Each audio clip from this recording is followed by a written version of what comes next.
Welcome to Teja TV news. Kondamallepally మండలం కొలముంతల్ పహాడ్లో నూతనంగా నిర్మించిన కేజీబీవీ పాఠశాల భవనాన్ని ప్రారంభించి విద్యార్థులకు పాఠ్యపుస్తకాలు, నోట్బుక్స్, యూనిఫామ్లను పంపిణీ చేశారు దేవరకొండ శాసనసభ్యులు నేనావత్ బాలు నాయక్. ఈ సందర్భంగా ఆయన మాట్లాడుతూ విద్యార్థుల జీవితాలకు వెలుగులు ప్రసాదించే విద్యాభివృద్ధికి కాంగ్రెస్ ప్రభుత్వం అధిక ప్రాధాన్యత ఇస్తుందని తెలిపారు. ప్రభుత్వ పాఠశాలను బలోపేతం చేయాలన్నదే ప్రజాప్రభుత్వ ఉద్దేశం. దేశంలో ఎక్కడా లేని విధంగా రెసిడెన్షియల్ పాఠశాలలు ఏర్పాటు చేసి పేద మధ్యతరగతి విద్యార్థులకు గుణాత్మకమైన విద్యతో పాటు నాణ్యమైన భోజనాన్ని అందిస్తున్న ఘనత సీఎం రేవంత్ రెడ్డిదేనని పేర్కొన్నారు.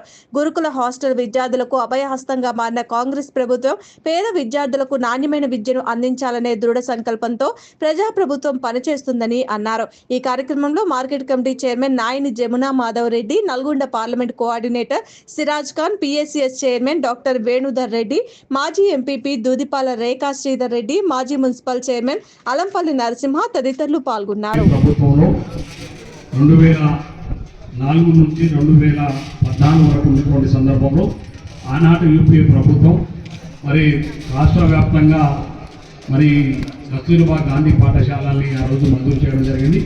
అందులో భాగంగానే ఆనాడు దేవరకొండలో మరి 5 కస్తూర్బా గాంధీ పాఠశాలని 5 మండలాలకు 5 ఆ రోజు మనం మంజూరు చేసుకోవడం జరిగింది.